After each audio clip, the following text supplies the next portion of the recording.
Hello, welcome to TisTalk. This is a podcast coming from Tisbury, Wiltshire and surrounding villages. I'm Julianne Murphy. And I'm Mary Myers. It's the week beginning Monday the 3rd of June. I'm presenting alone today and talking to you direct from my study. The reason is because I was a bit of a slacker yesterday and went to the beach instead of doing TisTalk with Julianne, and Julianne had guests. So it's just me, Mary Myers, presenting all the goings-on that are happening in Tisbury and the Nadder Valley this week, beginning the 3rd of June. On this week's TisTalk, we'll be chatting with Barney Norris, the local Green Party candidate standing for the general election. Get ready to hear about his vision for our area and the environmental changes he hopes to bring about. Next, we'll take you to the New Vic in Tisbury for a review of a gentle comedy set in the 1920s, Wicked Little Letters. Then we'll shift back to sustainability with news on the Great Big Green Week, brought to you by Jerry Mason. Find out how you can get involved and make a difference, starting with the reuse and recycle car boot sale on Saturday the 8th. Then it's Adventure on the High Seas with Anne Martin as she shares her enchanting view from a canoe and some magical encounters with seals while on holiday in the Scilly Isles. And finally, make a note of it. There are 2 fabulous fundraising events coming up next Saturday. 2 amazing local women are putting together a day of yoga and cake for Dementia UK, and 2 Claires tell us about why they're organising a 90s disco for the Brave and Determined mental health charity at the Vic Hall. You're listening to TisTalk from Tisbury, Wiltshire.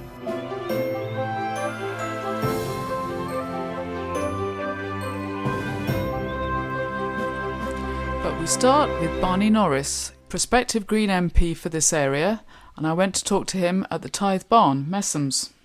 I'm with Barney Norris, who is the prospective Green candidate for this area. That's right. We're just at the next general election going through this boundary change, and the Salisbury constituency will now be renamed the Tisbury constituency forever after, because of course, depending on who's asking, and today it's people from Tisbury asking, Tisbury is the heart of this constituency. Absolutely. Yeah. Yes. So you want to succeed Andrew Morrison, and what are your chances, do you think? Well, I'm focused primarily on making sure that everyone here can cast a vote for environmental causes. Yeah. I don't know whether the most exciting way to approach the election is to fervently hope for a green win, because we're coming from a base of 1,700 votes at the last general election in the Salisbury constituency. So there's a little bit of a turbocharge required before we're running the joint. Sure. But what I think is really exciting and really positive in politics at the moment is there is a green wave. There is an environmental wave. We all are on board with the idea that we need to protect and safeguard the beautiful environment that we are in, and more broadly, the planet that we're living on. And so I want to drive a larger green vote because it's the most important lobbying tool that we can possibly have. Is a really strong showing at a general election, says loud and clear to Parliament. We want to be able to tell the incumbent MP after this next election, there is a huge body of people here who care passionately about the environmental crises that we're facing, who care passionately about social justice, and who do want a party of the genuine left that can force social change, can fix things like housing and benefits and pensions. Housing's in a really complex place, and if we can invest in green new builds, I think that could create a lot of jobs. It could reduce a lot of emissions. It could be a really positive thing for the whole area. So regardless of whether I think I'm going to win or not, and of course I hope that every single vote is cast for me, but what I'll be really proud to hopefully achieve is to give people the chance to vote for a party genuinely of the left, and to give the Green Party more broadly and the local area a really strong lobbying tool to say we care about the environment. So Barney, what's your background? I grew up in Salisbury. My family tipped up there when I was 10. We sort of floating around. My parents are all musicians, and so itinerance is part of the life. But we managed to stay in Salisbury all through my brother and my sister's secondary schooling. So I was a bishop's boy.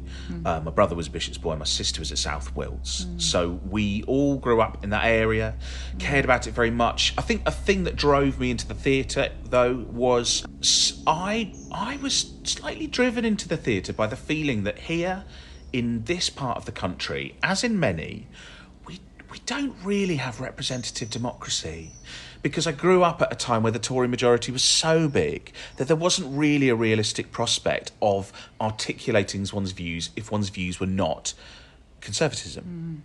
And so I found a way to articulate what I loved about this part of the country through theatre, and I told stories about this part of the world and toured them all over the world, and that's been an amazing journey. But it did start with thinking, what if I would like it to be slightly different here? Is there any way of achieving that? And the short answer through representative democracy was no. And that's a big part of why I wanted to do this and stand as the Green candidate. Barney, as a prospective Green MP here, if there was one environmental issue that you'd like to address in the Tisbury area, the Nadder Valley, what would it be?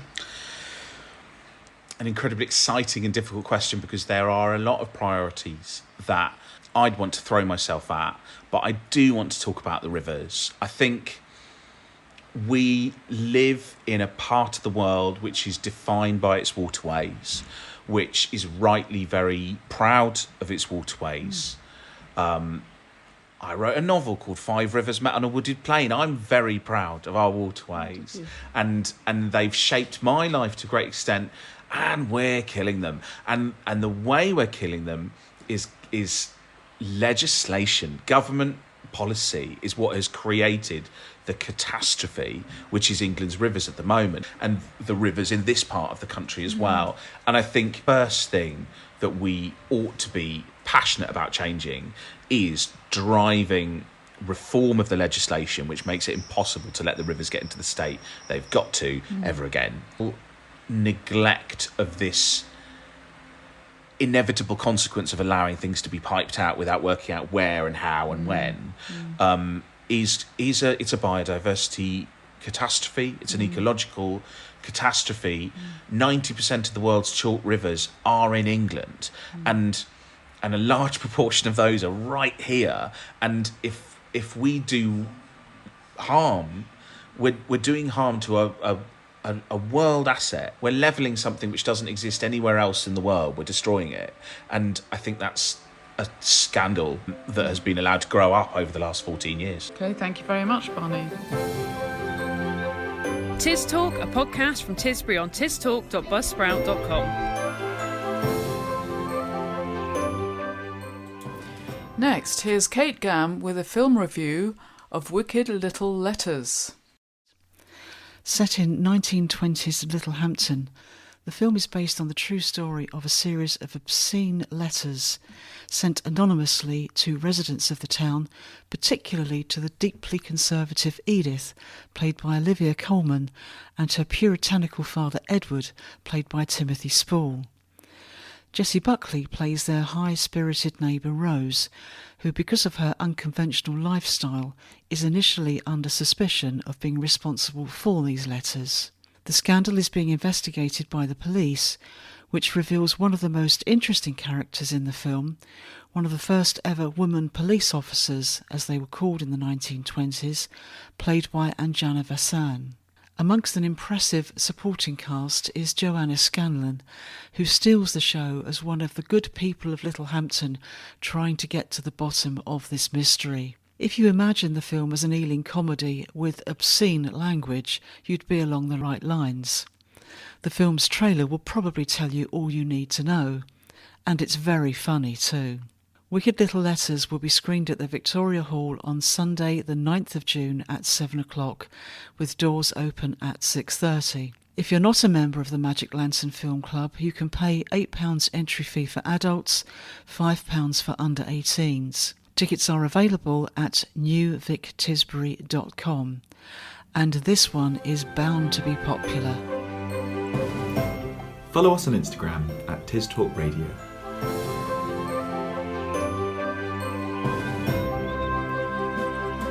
Next, we welcome Jerry Mason back on TisTalk again to talk about the Great Big Green Week, which is coming up next week, 8th to the 16th of June.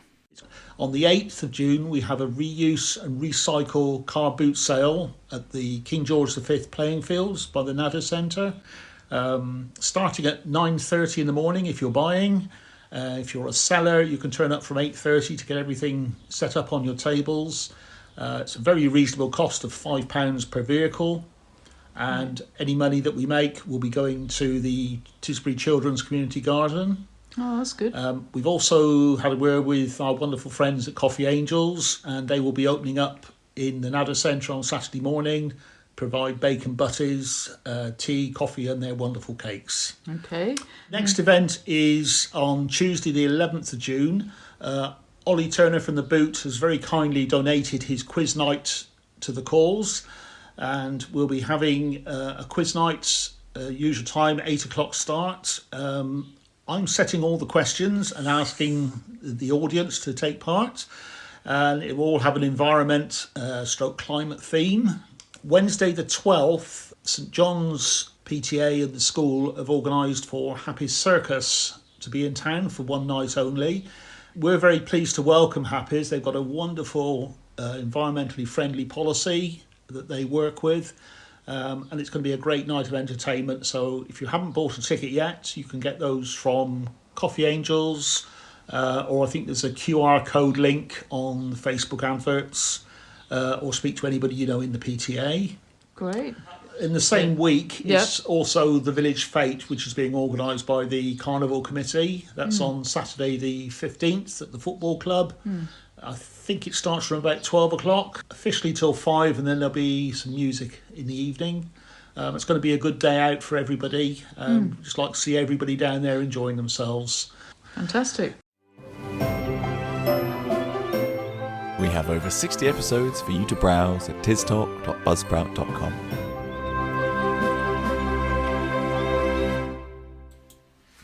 Now for something completely different. We hear from Anne Martin, who's in the Scilly Isles canoeing with her husband. And here she is with a view from her canoe.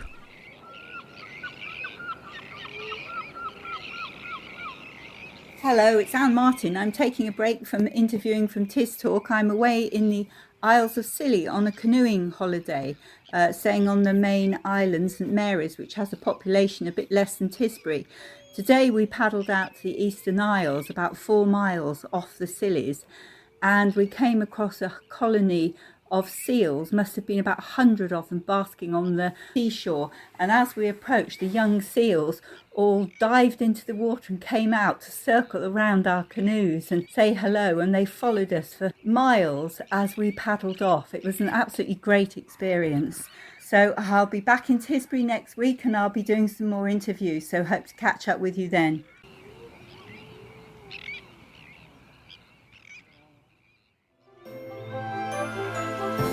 There's a new TisTalk every week wherever you get your podcasts. Next up, we hear from Lorraine Connell and Polly Seeley, who are fundraising for Dementia UK. I caught up with them at Pitt House Tennis Club for the first of their yoga and cake sessions. The next one is Saturday, June the 8th. I think we're going to be brave, and I'm going to ask you to, if your balance is good, maybe put your mat on the grass down here. If you want a bit more support, particularly, then you can put your mat up on the terrace up here with me. And if everybody gets set up, and then Polly's going to say a few words before we do half an hour of really gentle stretching, which will work for everyone. And thank you for supporting Dementia UK. Polly. Last year I lost both my parents within 6 weeks of each other, which was actually quite a traumatic time. And my mother had dementia, which was desperately sad. Anyway, we managed to get through the whole process of death and funerals and everything. And I saw this thing on social media that said, do a trek in London, and it's 26 kilometres over 16 London bridges. And I thought, I'm going to do that for Dementia UK. I wanted something positive to come out of this experience. So I thought, right, I'm going to do this. So I spoke to my son and my family, and they said, yeah, we're on board. And I said, look, let's just do it, and the cat will sponsor us. And then I spoke to Lorraine, who's the yoga teacher at Pitt House, and she said, oh no, I'll do it, and we'll do some fundraising. So that's how it came about. And really, Lorraine is an absolute dynamo and a get things done person. So that's how it all came about. So is this the first bit of fundraising event in this sort of That's adventure? right. Yeah, it absolutely is. We've got Just Giving pages, which of course lots of people have very kindly donated, but we felt we wanted to do something here. Lorraine's forte is yoga, mine is eating cake, so we're combining them both. And that's today. And we're going to do another one actually on the 8th of June, and we've got a raffle. And we've been donated some absolutely fabulous prizes, which people are so generous, and we are so grateful. Such as? We've got a night in a B&B in East Noyle in a farmhouse, which is really lovely. We've got a fly fishing lesson. We've got hampers with food in. We've got a meat voucher from Paul Butling. You don't have to be a member, you can just pitch up and turn up, and you don't have to be good at yoga, you just have to have the idea that you might like to try it, and that's absolutely fine. And so you're asking for just a donation for donations, the yoga session? All of it is donations, and cakes and yoga, whatever people feel comfortable paying, then that's great with us, and we are really grateful to people just for pitching up and supporting us, really. Okay, and so the timing for that one on the 8th? A midday till 2. Okay, great, thank you very much. Thank you.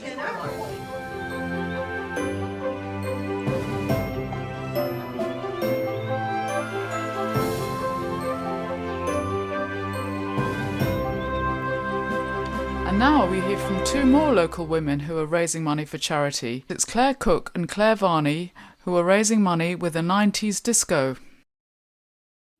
So I'm with the two Claires who are organising this 90s disco in Tisbury.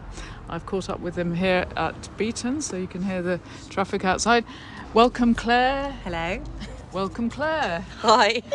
So which is which? I'm Claire without an eye. You're Claire with an eye. Okay. And tell us where the idea came from for this 90s disco. Well, basically, we are both sort of late 70s children, so the 90s for us was our teenage years into young adulthood, so we've always loved the 90s, but actually during COVID we were bubble friends because we're both single parents, so we spent many days, months going out for walks with our 3 of our 6 children, and we talked about the idea of a 90s disco then, I think, really. Yeah, we were talking about having a festival outside, but because of the weather, I was like, I'd rather be inside. So we agreed on the Victoria Hall, didn't we? Yeah. So this is June the 8th. That's right. 90s disco. Yeah. It's in aid of something special, isn't it? Well, I'll let Claire tell you what it is. It's for the Brave and Determined Company, which is a mental health charity actually based in Shaftesbury, so predominantly they help people in that area. But the reason we chose them is because obviously mental health is a massive issue, and we have both suffered with mental health issues and had to be referred on the NHS. But the Brave and Determined Company, basically, they can refer you to a counsellor which the charity pay for. So you're seeing someone straight away without having to wait weeks or actually months. We know it's months to wait for. Yeah. And when you're in that place, you need that help then, not a couple of months down the line. No, exactly. So it's I feel it's really important. Yeah. Yes. And also to get people talking more about, just being open about, like if Claire and I are like, we've suffered, and then somebody will be more happy to say, well, I suffer as well, and then we can hopefully get rid of this taboo, and the more that we support these people, hopefully they'll come and help Tisbury as well. Yeah. So all of the profits from the disco will be going towards this charity. So ultimately our goal was always that people would come along, have a good time, reminisce about songs that they like. We've got a disco in place, so someone's coming in to do the disco, and he's doing some really good mixes. But his name's Richard, and he's been amazing. He's been really supportive, and he's given us a discount for the disco, so that's been really helpful. Fancy dress is optional, and we've got a bar, so there's a cash bar. Tickets are £10 each. At the moment you can buy from Kasawara and Coco Hair and Beauty on Tisbury High Street, but there should be some tickets left on the door, and that's £10 cash as well. Great. Yeah. And one last thing, what's your favourite track from the 90s? I said to my daughter you were going to ask me this, and her response was, just be honest, Mum. And I can honestly say I don't have one. I absolutely love everything about the 90s, but Take That were my band, and anything by Take That was my thing. So that's what I'm looking forward to on the night. Okay, and how about you, Claire? Children by Robert Miles. It's my favourite, yeah. Dance music. Yeah, especially when you need to clean the house. Get that on. So how are ticket sales going? So we have a maximum of 200. At the moment we're on about 50, which has covered all costs. So anything now is profit for the charity. Right. I mean, obviously we wanted to sell as many beforehand because we're having the bar and we need to know for numbers. So it would be great. Get your tickets as soon as you can, and it will be really helpful for us on the night. Right. And I understand there's a family connection with the sponsorship side. Yes, my partner Ian Hopkins has sponsored the posters and tickets, so that's Hopkins Gas Services, Plumbing and Heating. Do you think if this is a success that you might have other discos? Yeah, I think so. I think it would put both our minds at rest if we'd sold more tickets beforehand. Yes. But hopefully lots of people have said, oh, we are coming, but we get them at the end. So if it all goes to plan, then yeah, we will. We'd like to do an 80s and a 70s, and we're happy to, donate to other charities, maybe Tisbury Carnival or, anything other local ones that are worthwhile. So I think we'll definitely, do it again, we hope. Just ask us again after the event. Great. Well, thanks very much, and good luck for the June the 8th. Yes, thank you. Thank you.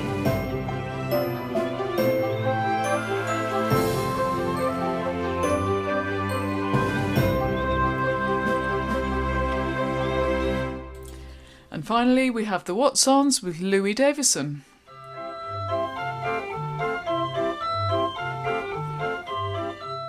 These are the What's-Ons for the week beginning Monday 3rd of June 2024. Tisbury's open-air heated swimming pool up on Weaveland Road is now open 7 days a week for lane swimming, aqua aerobics, parents and toddler sessions, and fun swimming for all ages. Go to Tisbury Swimming Pool Facebook page for their timetable and entry prices. On Tuesday the 4th, bring your children along to Soul Bakery and Cafe for a Sing-a-Ling music and movement class for under 5s. 10 a.m. start. Costs are £6 with siblings half price. The Soul Bakery is on the A303 at Chicklade, that's SP3 5ST. Also on Tuesday the 4th, there's a Footpath Club evening walk around Swallowcliff of about 4 miles. Contact the walk organiser Susie Blundell to book your place on this walk. Email sblundell, BLUNDELL22 or telephone 07957 387 652.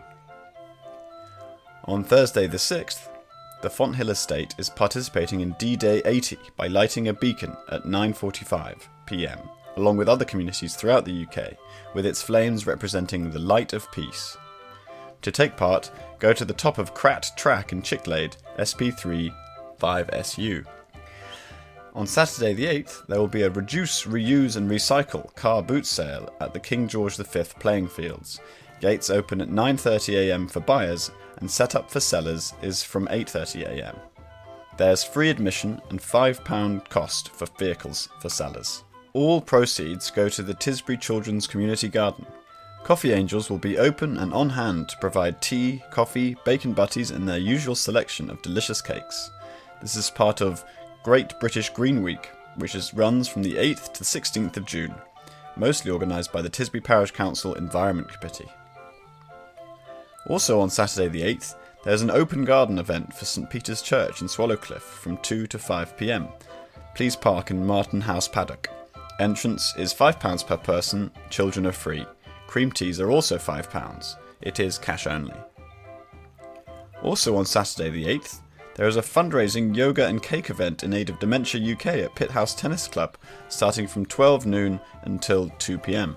If you want to have a free taster session of yoga with Lorraine Connell, that will start about 1 p.m, and all you have to do is turn up and wear comfy clothing.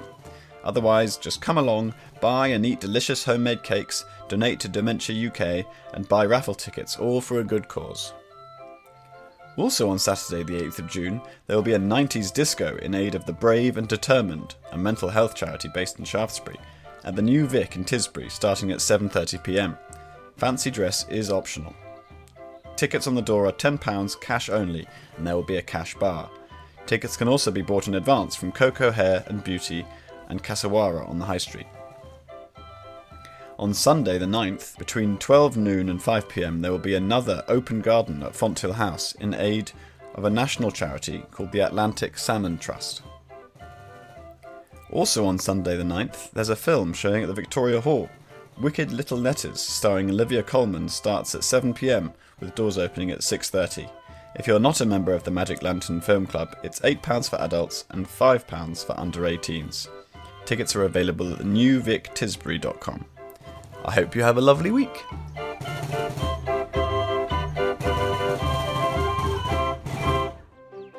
You can contact us on tistalkradio@gmail.com. That's all from us. We've been Julianne Murphy and Mary Myers. And special thanks this week to Kate Gam and Anne Martin.